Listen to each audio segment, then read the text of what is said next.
Hello friends, कैसे हैं आप सब। स्वागत है आपका यूपीएससी एट होम प्रविशा के यूट्यूब प्लेटफॉर्म पे। हमारी जो लक्ष्मीकांत की सीरीज़ चल रही थी जिसमें हमने 3 चैप्टर कंप्लीट कर लिए हैं। ये सीरीज़ हमारे मंडे और ट्यूसडे को चलती है, तो इसको हम स्टार्ट करेंगे। आज का चैप्टर है चैप्टर 4, भारतीय संविधान की प्रस्तावना। इसको हम देखेंगे डिटेल में। क्या बताया गया है कि भारतीय संविधान की प्रस्तावना संविधान का परिचायक भाग है जो इसके मूल उद्देश्य, दर्शन और आदर्शों को स्पष्ट करती है। यह संविधान की आत्मा मानी जाती है। प्रस्तावना के मुख्य बिंदु क्या है, मतलब इसके सोर्सेस क्या है। हम भारत के लोग, we the people of India. संविधान का अधिकार जनता से प्राप्त होता है।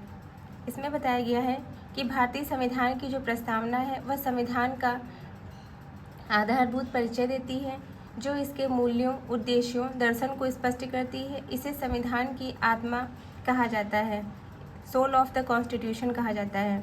इसके प्रस्तावना क्या है, प्रस्तावना को हम डिटेल में देखेंगे। जिन भी लोगों को प्रस्तावना नहीं याद है, कॉन्स्टिट्यूशन का जिनको प्रियम्बल नहीं याद है, वो पूरी तरीके से इसको याद कर लें, क्योंकि इसमें प्री में इससे जो है 2-3 क्वेश्चन जरूर बन जाते हैं। तो प्रस्तावना क्या है कि हम भारत के लोग भारत को एक संपूर्ण प्रभुत्व संपन्न, समाजवादी, पंथ निरपेक्ष, लोकतंत्रात्मक गणराज्य बनाने के लिए तथा उसके समस्त नागरिकों को सामाजिक, आर्थिक और राजनीतिक न्याय, कितने प्रकार के न्याय की बात की गई है, 3 प्रकार के, सामाजिक, आर्थिक और राजनीतिक न्याय, विचार, अभिव्यक्ति, विश्वास, धर्म और उपासना की स्वतंत्रता, प्रतिष्ठा और अवसर की समानता प्राप्त कराने के लिए तथा उन सब में व्यक्ति की गरिमा, राष्ट्र की एकता सुनिश्चित करने वाली बंधुता को बढ़ाने के लिए दृढ़ संकल्प होकर अपनी संविधान सभा में आज 26 नवंबर 1949 को इस संविधान को अंगीकृत, अधिनियमित और आत्मप्रयुक्त करते हैं। तो ये हमने इसकी जो प्रियम्बल को डिटेल में देख लिया, ये आप लोग जरूर याद कर लीजिएगा। अब हम इसको क्या देखेंगे कि प्रस्तावना के मुख्य बिंदु क्या हैं। तो सबसे पहले इसका स्रोत क्या है, हम भारत के लोग, we the people of India. संविधान का अधिकार जनता से प्राप्त होता है। इसमें बताया गया है कि हम भारत के लोग, मतलब संविधान का जो अधिकार है वो किससे प्राप्त होता है, जनता से प्राप्त होता है।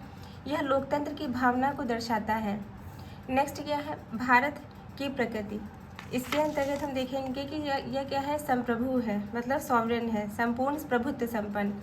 इसका संपूर्ण प्रभुत्व संपन्न का मतलब होता है कि स्वतंत्र राष्ट्र किसी बाहरी शक्ति के अधीन नहीं है। मतलब इसमें बताया गया है कि भारत आंतरिक और बाह्य रूप से स्वतंत्र है, किसी विदेशी शक्ति के अधीन नहीं है। नेक्स्ट पॉइंट क्या है, समाजवादी। समाजवादी इसको क्या बोलते हैं, सोशलिस्ट। इसमें बताया गया है कि आर्थिक और सामाजिक समानता 42वें संविधान संशोधन 1976 में जोड़ा गया है। ये जो फैक्ट है ये आपके प्री के पॉइंट ऑफ व्यू से काफ़ी इंपॉर्टेंट है कि ये कब जोड़ा गया है, 42वें संविधान संशोधन 1976 में जोड़ा गया है। तो ये जो है समाजवादी मतलब क्या होता है कि सामाजिक, आर्थिक समानता और समाज के कमज़ोर वर्गों का कल्याण, ये किस में बताया गया है, ये 42वें संविधान संशोधन 1976 द्वारा जोड़ा गया है। फिर हम देखेंगे पंथ निरपेक्ष। पंथ निरपेक्ष को क्या बोलते हैं, सेकुलर, मतलब सभी धर्मों को समान सम्मान देना। इसे भी कब जोड़ा गया है, इसे भी 42वें संविधान संशोधन 1976 के द्वारा जोड़ा गया है। मतलब इसमें बताया गया है कि सभी धर्मों को जो है समान सम्मान देना। राज्य का स्वयं का कोई धर्म नहीं होगा, वो सभी धर्मों को एक समान रूप से देखेगा बिना कोई भेदभाव किए। तो ये किसके द्वारा जोड़ा गया है, ये 42 अमेंडमेंट के द्वारा 42 अमेंडमेंट 1976 के द्वारा जोड़ा गया है। फिर क्या है, नेक्स्ट वर्ड है लोकतांत्रिक। लोकतांत्रिक मतलब डेमोक्रेटिक, जनता द्वारा चुनी गई सरकार। इसमें क्या बताया गया है कि ये जो इसके अंतर्गत जो सरकार चुनी जाती है वो जनता के द्वारा चुनी हुई सरकार होती है और जनता के लिए और जनता की सरकार होती है। नेक्स्ट क्या बताया गया है, गणराज्य मतलब रिपब्लिक। राष्ट्राध्यक्ष, इसमें जो राष्ट्रपति है, जनता द्वारा अप्रत्यक्ष रूप से चुना जाता है। इसमें क्या बताया गया है कि और कोई जो है राजतंत्र, इसमें कोई राजतंत्र नहीं होता है। इसका उद्देश्य क्या है, हमने इसके प्रस्तावना की जो मूल जो बेसिक जो बिंदु है उसको हमने देखा है कि सॉवरेन क्या होता है, समाजवादी क्या है, पंथ निरपेक्षता क्या है, लोकतांत्रिक क्या है और गणराज्य क्या है, उसको हमने इसकी डेफिनेशन देख ली। अब हम देखेंगे कि इसका क्या उद्देश्य है। तो पहला क्या है, पहला इसके अंतर्गत क्या आता है, न्याय मतलब जस्टिस। न्याय, ये कितने प्रकार के न्याय की बात करता है। जब आप प्रस्तावना को अच्छे से याद किए रहेंगे तो आप लोगों को इसमें कोई प्रॉब्लम नहीं होगी। तो ये 3 प्रकार के न्याय की बात करता है, मतलब सामाजिक, आर्थिक और राजनीतिक न्याय। सामाजिक में क्या है, समाज में समानता लाना। आर्थिक के अंतर्गत संसाधनों का न्यायपूर्ण वितरण करना। फिर राजनीतिक में क्या बताया गया है कि सभी को राजनीतिक भागीदारी का अवसर प्रोवाइड कराना। फिर क्या है, स्वतंत्रता, लिबर्टी। इसमें बताया गया है कि स्वतंत्रता कितने प्रकार की बताई गई है, विचार, अभिव्यक्ति की स्वतंत्रता, विश्वास और उपासना की स्वतंत्रता के बारे में बात की गई है।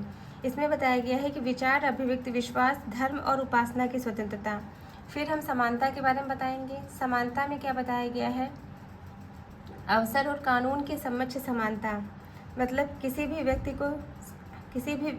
व्यक्ति को समान अवसर और कानून के समक्ष समानता दी जाएगी। फिर क्या है, बंधुत्व। इसमें बताया गया है, बंधुत्व में बताया गया है राष्ट्रीय एकता और व्यक्ति की गरिमा सुनिश्चित करना, मतलब राष्ट्र की एकता और प्रत्येक व्यक्ति की गरिमा को सुनिश्चित करना। इसकी अंतिम पंक्ति क्या है कि हम अपने संविधान सभा में आज तारीख 26 नवंबर 1949 को इस संविधान को अंगीकृत, अधिनियमित और आत्मप्रतित करते हैं। ये जो डेट है ये आपके प्री के पॉइंट ऑफ व्यू से काफ़ी इम्पोर्टेंट है। इसके संबंध में जो महत्वपूर्ण तथ्य हैं वो क्या है कि 42वां संविधान संशोधन 1976 में समाजवादी कौन से शब्दों को जोड़ा गया, समाजवादी, पंथनिरपेक्ष, अखंडता शब्द को 42वें संविधान संशोधन 1976 के द्वारा जोड़ा गया। ये जो फैक्ट है वो आपके प्री के पॉइंट ऑफ व्यू से काफ़ी इंपॉर्टेंट है। फिर नेक्स्ट क्या बताया गया है, केशवानंद भारती का वाद 1973 में सुप्रीम कोर्ट ने कहा कि इस प्रस्तावना संविधान का हिस्सा है, लेकिन न्यायालय में इसका परिवर्तन नहीं कराया जा सकता है। ये केस भी आपके प्री में बहुत ज़्यादा पूछा जाता है, आप लोग इसको ध्यान रखिएगा।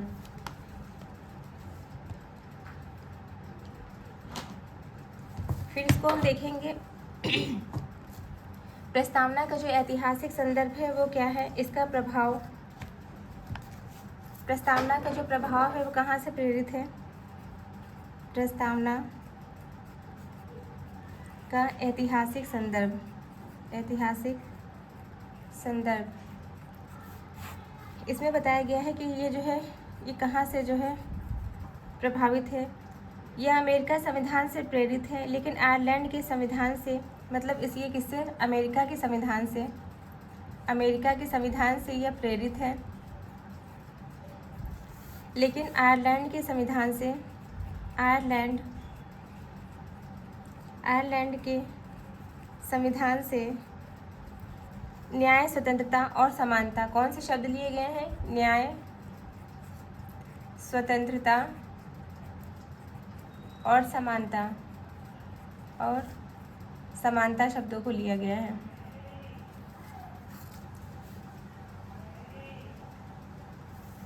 इसका न्यायिक महत्व में हमने देखा, केशवानंद भारती का केस देखा। फिर क्या है, नेक्स्ट जो केस है वो क्या है, नेक्स्ट केस है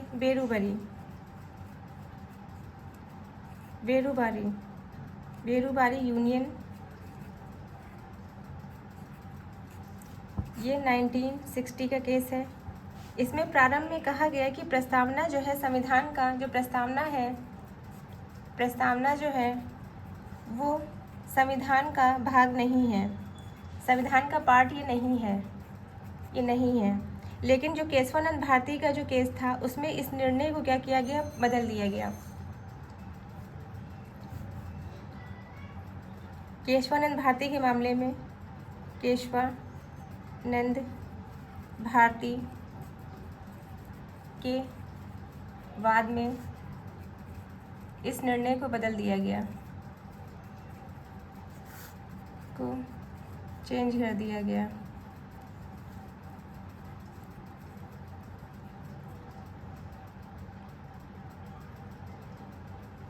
अब इससे रिलेटेड, इस टॉपिक से रिलेटेड, मतलब जो चैप्टर जो 4 है इसका, लक्ष्मीकांत का, उससे रिलेटेड प्री में बनने वाले हैं हम कुछ क्वेश्चनों को देखेंगे। फर्स्ट क्वेश्चन क्या है कि प्रस्तावना में समाजवादी और पंथ निरपेक्ष शब्द किस संविधान संशोधन के द्वारा जोड़े गए हैं। तो अभी हमने इसके पहले बताया था कि जो प्रस्तावना है ये देखिए आपके इसमें हमने बताया था कि प्रस्तावना में समाजवादी पंथ निरपेक्ष जो अखंडता शब्द हैं वो किसके द्वारा जोड़े गए हैं। ये 42वें संविधान संशोधन 1976 के द्वारा जोड़े गए हैं। किसके द्वारा जोड़े गए हैं? 42वें संशोधन के द्वारा जोड़े गए 1976। क्या जोड़ा गया है? समाजवादी पंथ निरपेक्ष, नेक्स्ट अखंडता। नेक्स्ट क्वेश्चन क्या है कि प्रस्तावना में हम भारत के लोग किस सिद्धांत को दर्शाता है। प्रस्तावना में जो शब्द है जो स्टार्ट होता है we the people of India, हम भारत के लोग किस सिद्धांत को दर्शाता है? लोकतंत्र को। यह जनता के द्वारा जनता के लिए सरकार है। फिर क्या है? निम्नलिखित में से कौन सा शब्द प्रस्तावना का हिस्सा नहीं है। क्या पूछा गया है कि कौन सा शब्द है, कौन सा शब्द प्रस्तावना का पार्ट नहीं है।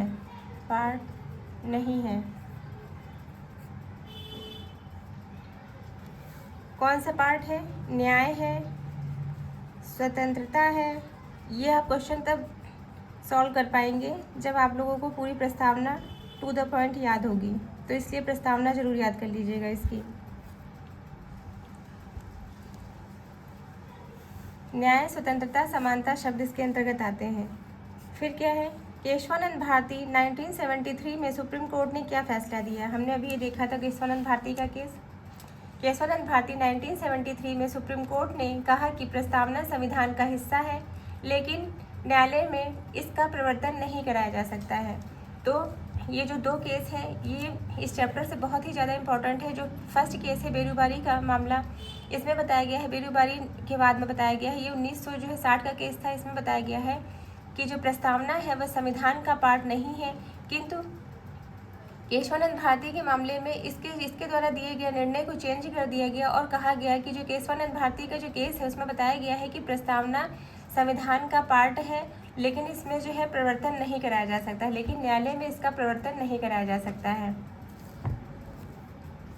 तो इसमें क्या बताया गया है? केशवानंद भारती केस 1973 में सुप्रीम कोर्ट ने क्या फैसला दिया?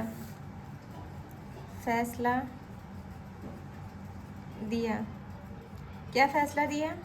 कि प्रस्तावना जो है वह संविधान की मूल संरचना का हिस्सा है। प्रस्तावना क्या है? प्रस्तावना संविधान की मूल संरचना का हिस्सा है। ये जो फैक्ट है ये आपके प्री के पॉइंट ऑफ व्यू से काफ़ी इम्पॉर्टेंट है, जो कि इस चैप्टर से बन सकते हैं। नेक्स्ट हम देखेंगे कि मेंस में इस चैप्टर से क्या क्वेश्चन बन सकता है। जो फर्स्ट क्वेश्चन है वो क्या है? भारतीय संविधान की प्रस्तावना में उल्लिखित न्याय के विभिन्न आयामों की व्याख्या कीजिए। भारतीय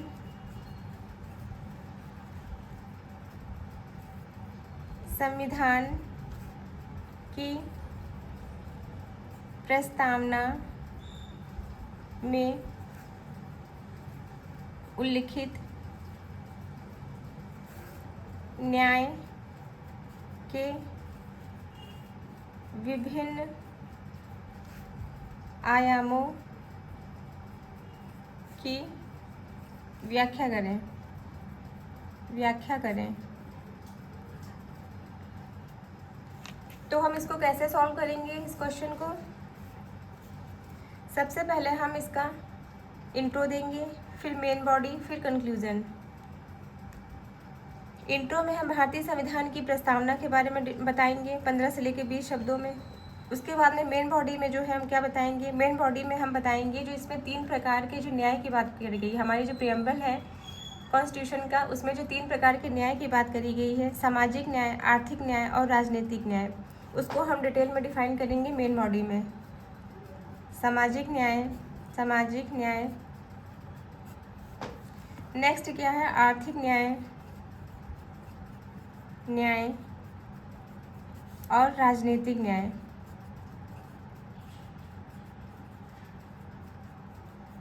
ये क्या होगा, ये मेन बॉडी का पार्ट होगा, मेन बॉडी का पार्ट होगा, इसको हम इसमें डिफाइन करेंगे मेन बॉडी में।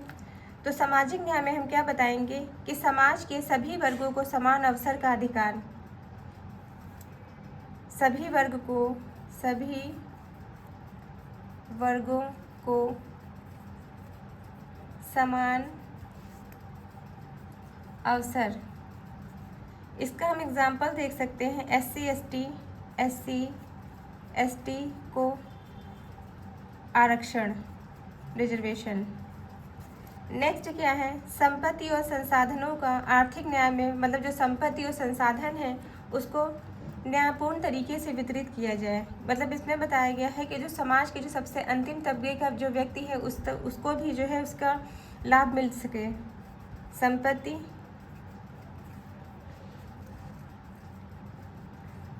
और संसाधन का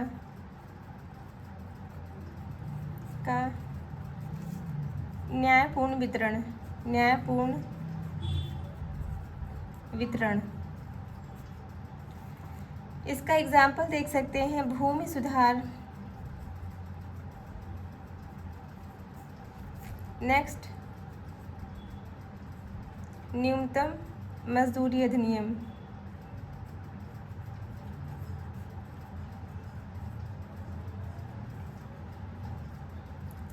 इसके अंतर्गत मनरेगा जैसी स्कीम भी आती है कि प्रत्येक परिवार के एक सदस्य को 100 दिन का रोजगार प्रोवाइड कराया जाए। भूमि सुधार के अंतर्गत जो भूमि का जो स्वामित्व है वो केवल जमींदारों तक ही सीमित ना रहे। इसमें जो थर्ड पॉइंट है वो क्या है, राजनीतिक न्याय। इसमें बताया गया है कि सभी नागरिकों को वोट देने और चुनाव लड़ने का अधिकार, सभी नागरिकों को वोट देने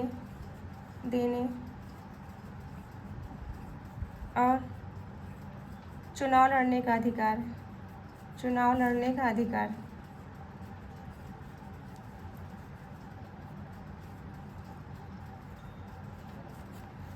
तो इसको डिटेल में लिख के हम इसका मेन बॉडी कंप्लीट करते हुए कंक्लूजन देके इस आंसर को कंप्लीट करेंगे। नेक्स्ट जो क्वेश्चन है वो क्या है, जो नेक्स्ट क्वेश्चन है, प्रस्तावना में बंधुत्व शब्द का क्या महत्व है। प्रस्तावना में बंधुत्व शब्द का क्या महत्व है, यह भारतीय समाज के लिए क्यों आवश्यक है, इसको हम सबसे पहले इसके इंट्रो में क्या देंगे, इसके इंट्रो में बताएंगे कि बंधुत्व, इंट्रो में हम क्या बताएंगे, इंट्रो में हम बंधुत्व की डेफिनेशन बताएंगे कि बंधुत्व से हम क्या समझते हैं। बंधुत्व का अर्थ होता है कि राष्ट्रीय एकता, सामाजिक सद्भाव और व्यक्ति की गरिमा को सुनिश्चित करना। राष्ट्र की एकता मतलब राष्ट्रीय एकता, सामाजिक सद्भाव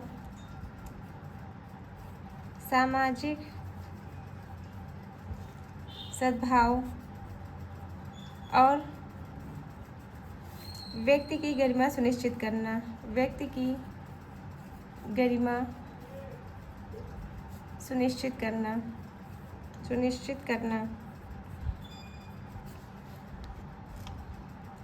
इसमें क्या पूछा गया है कि प्रस्तावना में बंधुत्व शब्द का क्या महत्व है। तो क्या महत्व है कि ये राष्ट्र की, इसका महत्व हम देखेंगे। सबसे पहले हमने इसकी डेफिनेशन दी कि बंधुत्व का मतलब क्या होता है। राष्ट्रीय एकता, सामाजिक सद्भाव और व्यक्ति की गरिमा को सुनिश्चित करना।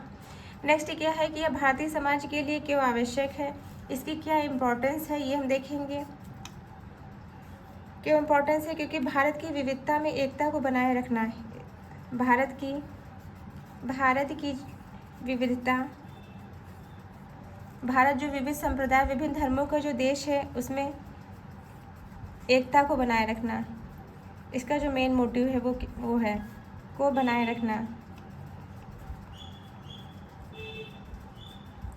भारत में विभिन्न संप्रदाय, विभिन्न धर्मों के लिए विभिन्न वेशभूषा, विभिन्न खान पान के साथ लोग रहते हैं, तो उनके बीच में क्या करना, एकता को बनाए रखना।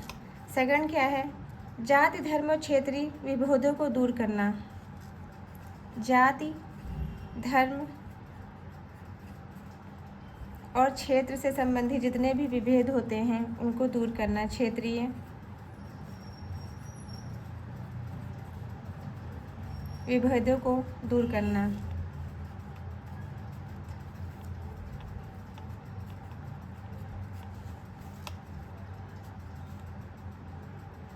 संविधान में अनुच्छेद 51 का मौलिक कर्तव्य से जुड़ा हुआ है। संविधान का के अनुच्छेद 51 का ए मौलिक कर्तव्य से जुड़ा हो। तो ये हमने क्वेश्चन का मेन बॉडी का पार्ट देख लिया। अब हम कंक्लूजन के साथ इस आंसर को कंप्लीट करेंगे। फिर नेक्स्ट जो क्वेश्चन बनता है इस चैप्टर से मेंस के लिए, वो क्या है उसको हम देखेंगे।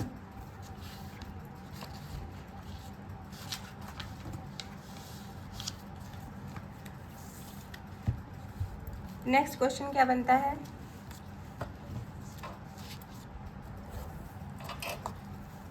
नेक्स्ट क्वेश्चन है प्रस्तावना को संविधान की आत्मा क्यों कहा जाता है। प्रस्तावना को संविधान की आत्मा क्यों कहा जाता है। उदाहरण सहित स्पष्ट करें। उदाहरण सहित स्पष्ट करें।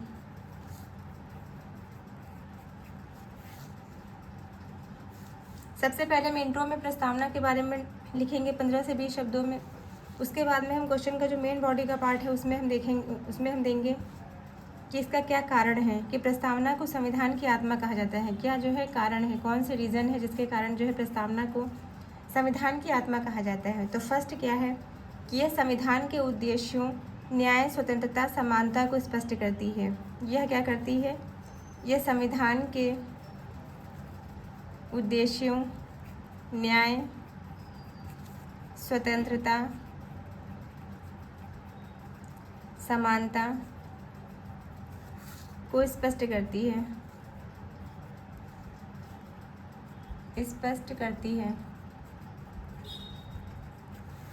नेक्स्ट क्या है, केशवानंद भारती में इसे संविधान की मूल संरचना घोषित किया गया है।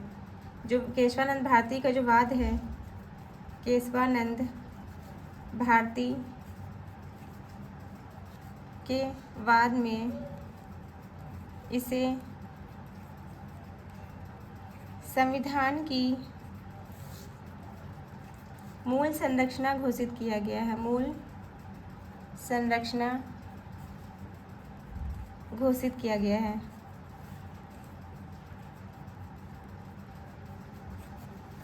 नेक्स्ट पॉइंट क्या है कि यह नीति के निर्माण में और न्यायिक व्याख्या का आधार है। यह क्या करती है, नीतियों का निर्माण करती है और न्यायिक व्याख्या का आधार है।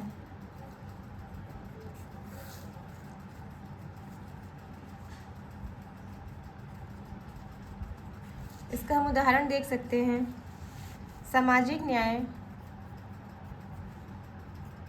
सामाजिक न्याय के लिए आर्टिकल 15, 16 धर्मनिरपेक्षता के लिए आर्टिकल 25 to 28। तो ये हमने देख लिया जो कि इससे मेंस से, इस चैप्टर से मेंस में क्वेश्चन बन सकते हैं।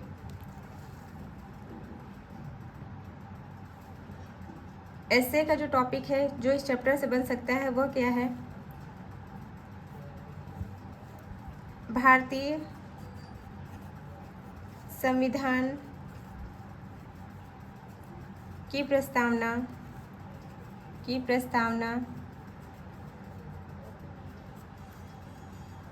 भारतीय संविधान की प्रस्तावना लोकतंत्र, समानता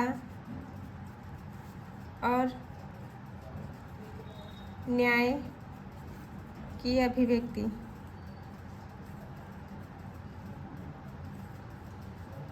ये हमारा एस्से का टॉपिक है जो इस हिस्से बन सकता है।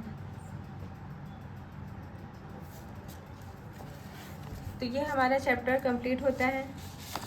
आप लोगों को हमारी जो ये मेंस की सीरीज़ चल रही है 5 क्वेश्चन की, और साथ में जो ये लक्ष्मीकांत स्पेक्ट्रम की जो सीरीज़ चल रही है आप लोगों को कैसी लग रही है हमारे कमेंट सेक्शन में ज़रूर बताइए।